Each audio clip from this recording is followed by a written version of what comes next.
حج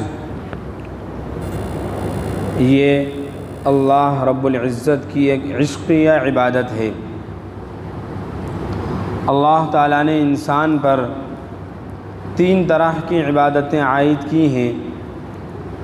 کچھ عبادتیں وہ ہیں جو صرف عبادت بدنی ہیں، جن میں انسان کی محنت لگتی ہے، اس کی جان لگتی ہے، جیسے کہ نماز کی عبادت ہے یا روزے کی عبادت ہے۔ ان عبادتوں کے اندر انسان کا وقت اور اس کی جان اور اس کی جان کا خرچہ لگتا ہے۔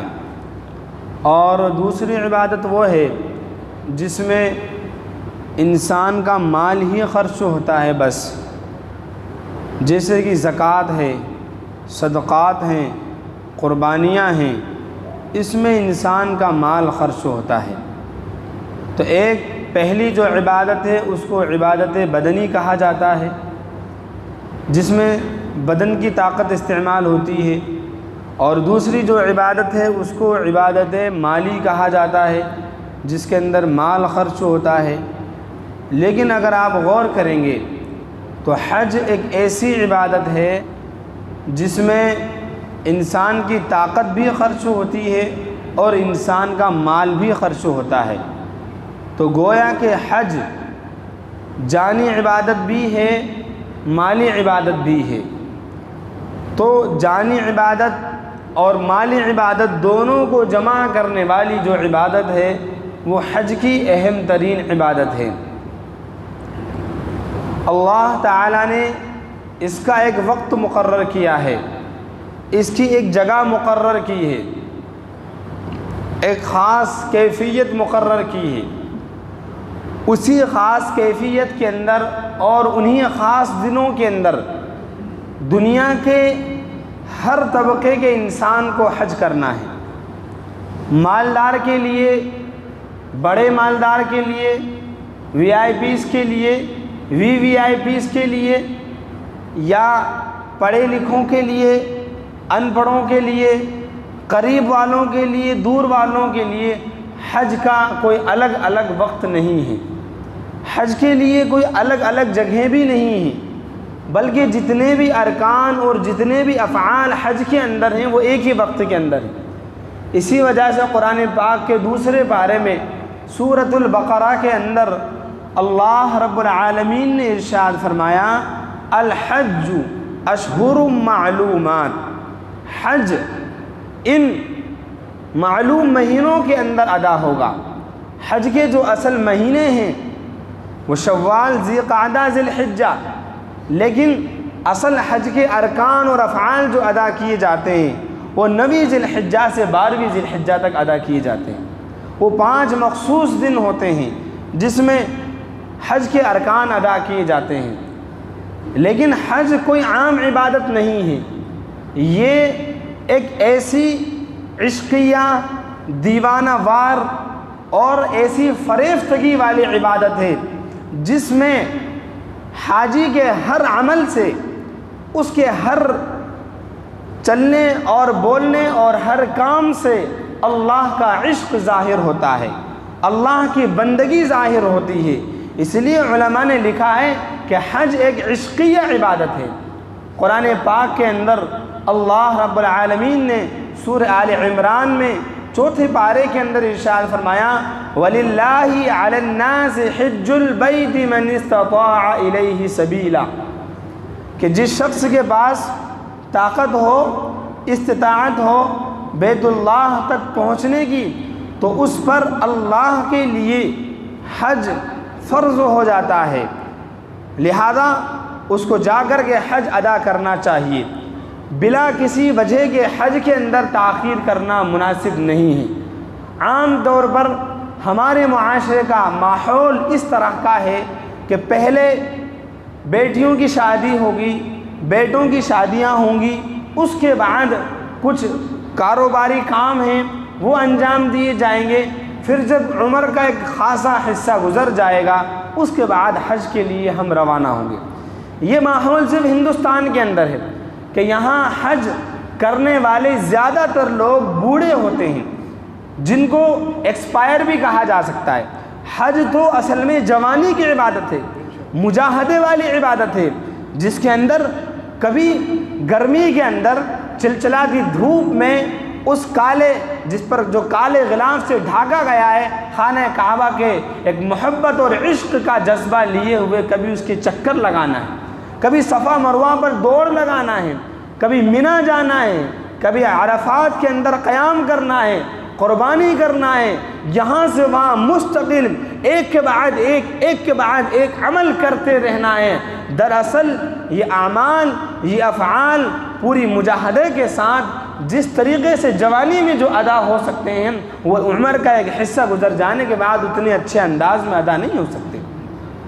اس لیے علماء کرام نے یہ بھی لکھا ہے کہ جب اللہ کی طرف سے انسان کے پاس وہ وسعت آ جائے کہ اب وہ حج کر سکتا ہے، اور جو ضروری اخراجات ہیں وہ اخراجات وہ برداشت کر سکتا ہے، تو اسے بلا کسی تاخیر کے فوراً حج کر لینا چاہیے۔ ایک روایت ضعیف روایت ہے، اس کے اندر نقل کیا ہے حضور پاک صلی اللہ علیہ وسلم نے ارشاد فرمایا کہ جس پر حج فرض ہو اور وہ کسی دنیاوی ضرورت کی وجہ سے حج کو مؤخر کر دے کہ میرا یہ کام ہو جائے اس کے بعد میں حج کے لیے جاؤں گا، تو حدیث پاک کے اندر ہے کہ حاجی لوگ حج کر کے واپس آ جاتے ہیں اور اس کا وہ کام نہیں ہوتا، وہ اپنے اسی کام پر اٹکا ہوا رہتا ہے کہ میرا یہ کام ہو جائے گا، حالانکہ اللہ کے گھر کو جانے والے وہاں جا کر کے اور وہاں سے واپس بھی لوٹ آتے ہیں۔ تو عزیزان ملت، حج یہ ایک عشقی عبادت ہے۔ قرآن پاک کے اندر 17ویں پارے میں سورۃ الحج ہے، اس سورت کا نام ہے حج۔ تو اس کا آغاز کیسے ہوا؟ سیدنا حضرت ابراہیم علیہ السلام نے اپنے بیٹے سیدنا اسماعیل علیہ السلام کے ساتھ مل کر کے اللہ کے گھر کی تعمیر کی۔ ایک خاص پتھر تھا، اس پتھر پر کھڑے ہو کر کے تعمیر کیا کرتے تھے۔ آج جس کو مقام ابراہیم کہا جاتا ہے، جہاں پر 2 رکعت واجب طواف کرنے کے بعد ادا کی جاتی ہیں، اگر موقع مل جائے تو وہاں ادا کرتے ہیں، ورنہ جہاں بھی جگہ مل جائے وہاں ادا کر لیتے ہیں۔ تو جب انہوں نے بیت اللہ کی تعمیر کر لی، فارغ ہو گئے، اللہ سے دعا مانگی، اللہ نے کہا ابراہیم ایک کام کریے، اس پہاڑی پر چڑھیے، وَأَذِّن فِي النَّاسِ بِالْحَجِّ، اس پہاڑی پر چڑھ کر کے اعلان کیجئے کہ لوگوں، اللہ کا گھر اللہ نے ہم سے بنوا دیا، اب تم آؤ دنیا کے کونوں کونوں سے اور آ کر کے اس گھر کا حج کرو، اس گھر کے طواف لگاؤ۔ آؤ۔ حضرت ابراہیم علیہ السلام نے کہا اے میرے اللہ، مجھے آپ کے حکم پر کوئی ڈاؤٹ نہیں ہے، میں تو اپنی جان میں قربان کر دوں گا، لیکن میں اس پہاڑی پر چڑھوں گا، یہ ندا لگاؤں گا تو کتنے لوگ میری آواز سنیں گے؟ کون ہوگا جو میری آواز سنے گا؟ کوئی پہاڑی کے آس پاس ہوگا، اس تک میری آواز پہنچے گی، دنیا کے لوگ کیسے آئیں گے یہاں تک؟ حضور اللہ رب العالمین نے حضرت ابراہیم علیہ السلام سے فرمایا ابراہیم، اعلان کرنا آپ کا کام ہے، اور اس اعلان کو دنیا کے کونے کونے تک پہنچا دینا یہ ہمارا کام ہے، آپ اعلان کیجئے۔ چنانچہ سیدنا ابراہیم علیہ السلام نے پہاڑی پر چڑھ کر اعلان کر دیا کہ لوگوں، یہ اللہ کا گھر بنا دیا گیا ہے، اب دنیا سے تمہیں آ کر کے ان دنوں کے اندر حج کرنا ہے۔ چنانچہ روایت کے اندر آتا ہے کہ اس وقت جب سیدنا ابراہیم علیہ السلام نے یہ ندا لگائی تھی، اس وقت اللہ نے اس ندا کو ہر روح کے اندر پہنچا دیا تھا۔ وہ انسان جو ابھی پیدا نہیں ہوئے تھے، جو عالم بالا کے اندر تھے، یا ماں کے پیٹ میں تھے، یا باپ کی پیٹھ میں تھے، یا زمین کے ذرات میں تھے، یا مٹی کے کنکروں کے اندر تھے، کہیں بھی وہ انسان تھے، وہ دنیا کے اندر نہیں آئے تھے، اللہ نے وہاں تک وہ پیغام پہنچایا، اور اس پیغام پر جس نے لبیک کہا اللہ تعالیٰ اس کو حج کی سعادت نصیب فرمائیں گے، اور جس نے جتنی مرتبہ لبیک کہا اللہ اس کو اتنی مرتبہ حج کی سعادت نصیب فرمائیں گے۔ سن 9 ہجری کے اندر حج کی فرضیت ہوئی، سن 9 ہجری یعنی 10 ہجری میں حضور پاک صلی اللہ علیہ وسلم کا انتقال ہوا، سن 9 ہجری کے اندر حج فرض کیا گیا۔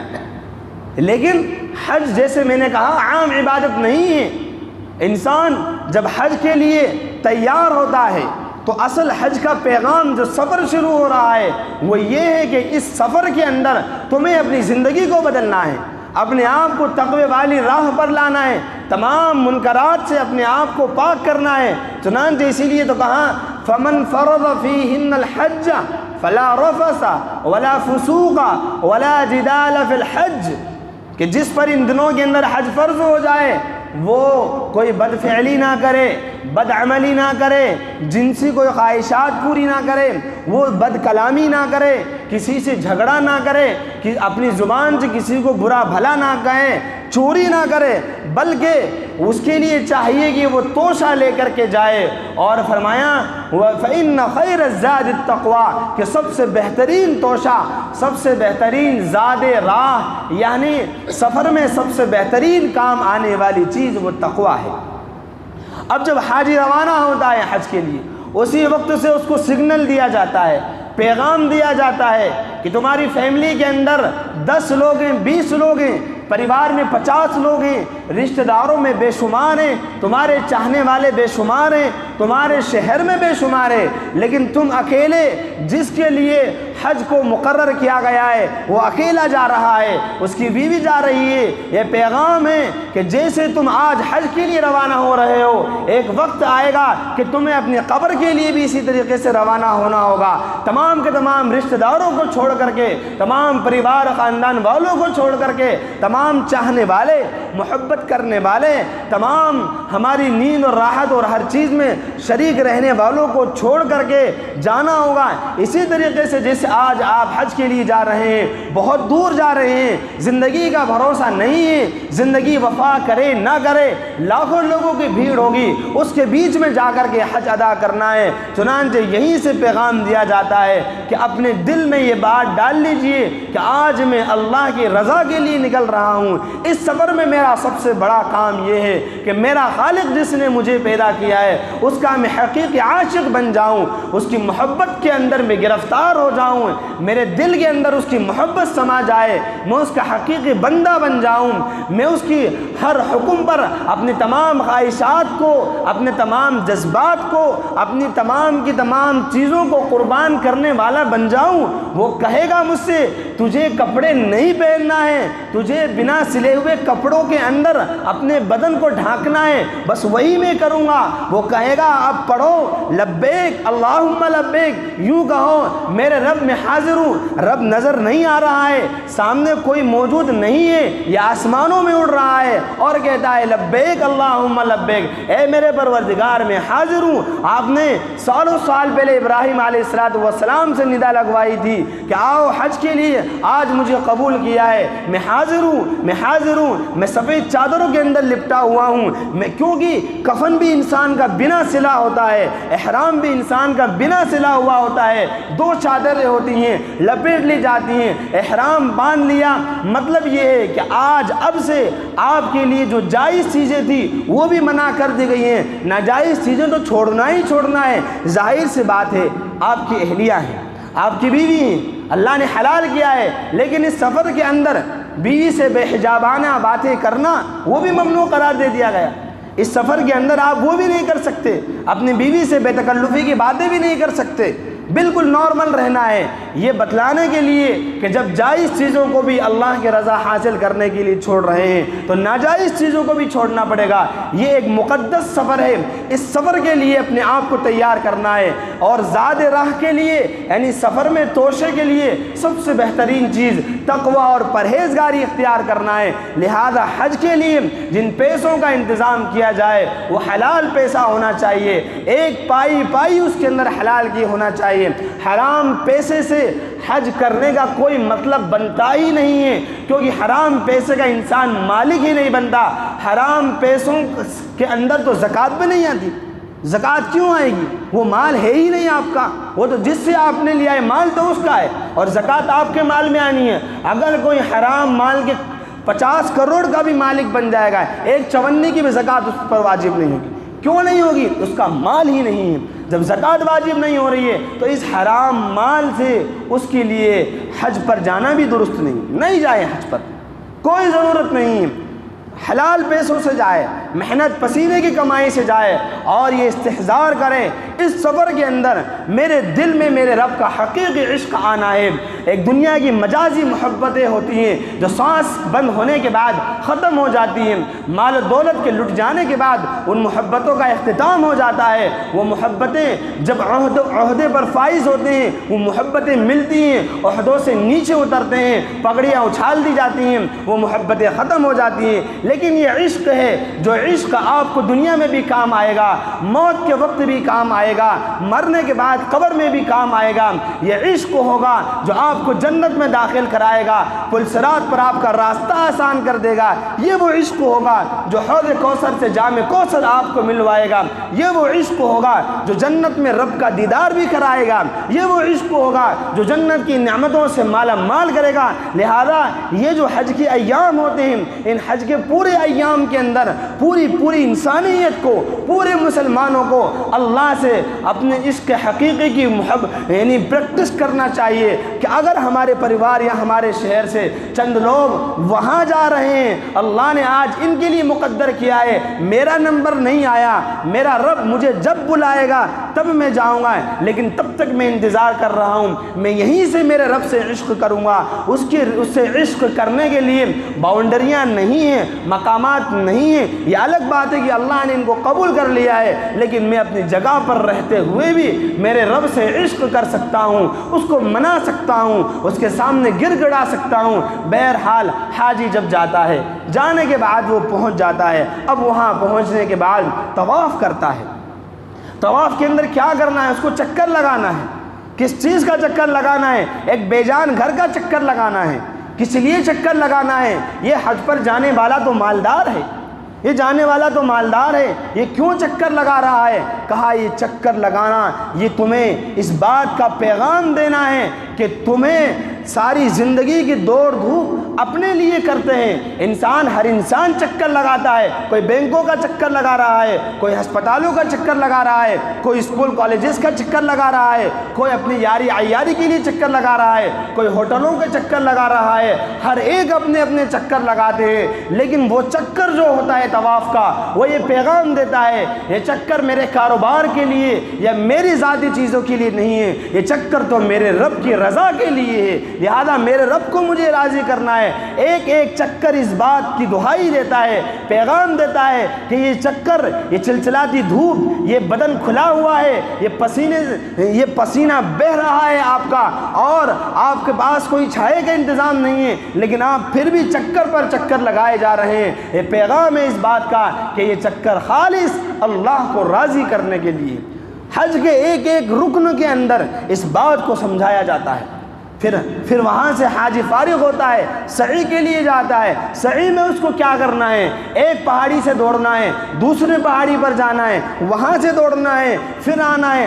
اگر کوئی عام انسان دیکھے گا تو یوں کہے گا یہ کیا دیوانگی ہے، یہ کیا مذاق ہے، یہاں سے دوڑا وہاں آیا، ملے نخزرین آئے اور تیز دوڑ لگا دی، پھر یہاں سے دوڑا پھر وہاں چلا گیا، کبھی کلمہ پڑھ رہا ہے، کبھی کہہ رہا رب اغفر وارحم وتجاوز عما لا تعلم، رب تعالی معاف فرما دیجئے، ہم جانتے ہیں وہ بھی، نہ جانتے ہیں وہ بھی، ہر طرح کے گناہوں کو معاف فرما دیجئے۔ ارے بھائی ان پہاڑیوں کے چکر کیوں لگا رہے ہو؟ یاد کیجئے ایک مظلوم خاتون، ایک بوڑھی خاتون، ایک ضعیف خاتون، ایک کمزور خاتون، جس کو اللہ کے حکم سے بے یار بے آب و گیا میدان کے اندر، چٹیل میدان کے اندر، جہاں کوئی پرندہ نہیں، جہاں کوئی پانی نہیں، ہوٹل نہیں، کھانے کا انتظام نہیں، وہاں چھوڑ دیا جاتا ہے۔ کہا جاتا ہے چھوڑ دو اپنی بیوی کو، تم شام چلے جاؤ۔ کہا اللہ چھوٹا سا بچہ ہے چھوڑ دو۔ بیوی کہتی ہے آپ مجھے اور میرے بچے کو یہاں چھوڑ کر جائیں گے؟ ہاں یہیں چھوڑ کر جائیں گے۔ اچھا اتنا بتا دیجئے آپ میرے سرتاج، آپ یہ بتلا دیجئے آپ کیوں چھوڑ کر جا رہے ہیں؟ کیا اللہ کا حکم ہے؟ کہاں اللہ کا حکم ہے۔ کہا جائیے شوق سے جائیے، اذن لا یضیعنا، وہ ہمیں ضائع نہیں کر سکتا۔ اس نے اگر حکم دیا ہے آپ جہاں چاہیں ہمیں چھوڑ دیجئے، یہ مکہ کی پہاڑیاں، یہ سنگلاخ وادی، یہ چلچلاتی دھوپ، یہ گرم ریزے سنگ ریزے، یہ ہمیں برباد نہیں کر سکتے۔ بظاہر یہاں کوئی پانی ہوا، کوئی پرند چرند، کوئی کھیتی، کچھ بھی نہیں ہے، لیکن وہاں جب چھوڑ کر چلے جاتے ہیں کھجوریں ختم ہو جاتی ہیں، نہ پانی ہے نہ کچھ ہے۔ اب بچہ جو شیر خوار بچہ ہے، تڑپ رہا ہے، پانی کے لیے بلبلا رہا ہے، ماں بے چین ہو جاتی ہے، ماں کا جگر پھٹا جاتا ہے، ماں کا سینہ تنگ ہوتا ہے۔ اس جنگل کے اندر کوئی نظر نہیں آتا، آخر کوئی تو ہو، چلو اونچائی پر چڑھتی ہوں، دوڑ کر جاتی ہیں، ایک طرف پہاڑی ہے صفا کی، اس پر چڑھتی ہیں، وہاں چڑھنے کے بعد کمزور ایک ضعیف مستورات ہیں، لیڈیز ہیں، وہ چڑھتی ہیں، چڑھ کر دیکھتی ہیں چاروں طرف کوئی قافلہ آ رہا ہو، کوئی ہو جہاں پہ پانی مل جائے، نہیں ملتا، پھر بچہ نظر نہیں آتا، پھر واپس اترتی ہیں، پھر دوسری پہاڑی پر چڑھتی ہیں، کاش اس طرف سے کوئی نظر آ جائے، کوئی نظر نہیں آتا۔ انہوں نے اپنے بچے کی دیوانگی کے لیے، اس کے پیاس بجھانے کے لیے اس بیتابی کے عالم کے اندر 7 چکر لگا دیے، 7 چکر لگا دیے، لیکن اللہ کو 7 ہی چکر لگانا منظور تھا۔ 7ویں چکر کے بعد دیکھتے ہیں وہ بچہ جو چھوٹا سا ہے، جو رو کے، وہ اس کو یہ نہیں معلوم کہ میں منہ سے مانگوں، لہذا وہ تو اپنے پیر رگڑنے کے اندر لگا ہوا ہے، اپنی ضد پر اڑا ہوا ہے، مجھے پانی چاہیے۔ اللہ نے اس کے پیروں کے نیچے دنیا کا وہ پانی نکالا کہ ساری کائنات کے اندر اس پانی کی مثال نہیں مل سکتی۔ وہاں سے وہ فوارہ اس یعنی سنگلاخ وادی کے اندر، اس پیاسی زمین کے اندر وہ پانی کے چشمہ ابلتا ہے کہ وہ پانی آج تک ساری دنیا کے لیے کافی ہے، ساری دنیا کے انسان اس پانی کو استعمال کرتے ہیں۔ انجینئروں کی ٹیم نے اس بات کا اندازہ لگایا کہ اس پانی کو پینے سے پیاس بھی بجھے گی، بیماریوں سے شفا بھی ملے گی، اس پانی سے بھوک بھی مٹ جائے گی، اس پانی سے کوئی بیماری ہوگی وہ بھی ختم ہو جائے گی۔ مشکات شریف کے اندر روایت ہے ماء زمزم لما شرب له، زمزم کا پانی جس مقصد سے پیا جائے گا اس مقصد کے اندر اس کو کامیابی مل جائے گی۔ اگر بیماری سے شفا کے لیے پیا، شفا مل جائے گی، کسی کام کے اندر کامیابی کے لیے پیا ہے اس میں کامیابی مل جائے گی۔ بہرحال تو یہ تو پس منظر ہوا، لیکن یہ جناب حاجی یہ تو مالدار، ان کے گھر میں تو تمام کی تمام چیزیں ہیں، لاکھوں لاکھ روپیہ خرچ کر کے وہاں پہنچے، ان سے کیوں کہا جا رہا ہے کہ آپ چکر لگائیے؟ آپ کیوں دوڑ رہے ہیں؟ آپ تو مالدار ہیں، آپ کو تو ضرورت نہیں ہے۔ فرمایا یہ اس لیے ہے، یہ احساس پیدا ہو کہ کبھی کسی زمانے میں یہاں ایک کمزور خاتون نے چکر لگائے تھے، آج مجھے بھی اس کے نقش قدم پر چکر یا دوڑنے کا حکم دیا جا رہا ہے، اس لیے کہ اصل دوڑنا اپنے لیے دوڑنا نہیں ہے، اصل جینا اپنے لیے جینا نہیں ہے، اصل جینا انسانیت کے لیے جینا ہے، اصل جینا غریبوں کے لیے جینا ہے، اصل دوڑ دھوپ غریبوں کی، مزدوروں کی، محتاجوں کی، یتیموں کی، بیواؤں کی، بے کسوں کی، بے سہاراؤں کی، بے آسراؤں کی، اصل ان کے لیے دوڑ دھوپ کرنا ہے۔ کہا دوڑو، ایک بار لگاؤ، پھر آؤ، پھر جاؤ، اپنے دل کے اندر یہ احساس پیدا کرو میں تو مالدار ہوں لیکن مجھے دوڑایا جا رہا ہے۔ اس بات کا احساس پیدا کرنے کے لیے وہ جو آپ کے پڑوس کے اندر غریب ہے، آپ اس کے لیے بھی بقرعید پر یا عید پر وہ جو یتیم ہو چکا ہے، یا وہ جو اس کا باپ جیل کے اندر بند ہے، جس نے سالوں سے اپنے باپ کو نہیں دیکھا، وہ اپنی ماں سے کہتا ہے پڑوسیوں کے بیٹوں کے کپڑے آ گئے، ہمارے کپڑے کب آئیں گے؟ کہا بیٹا آئیں گے، کہا ابا کب آئیں گے؟ آنے والے ہیں، کب آئیں گے؟ 4 عید گزر چکی ہیں، ابا کے دیدار نہیں ہو رہے ہیں، وہ مظلوم بے قصور جیلوں کے اندر بندے۔ کہا ان کا درد اپنے دلوں کے اندر پیدا کیجئے۔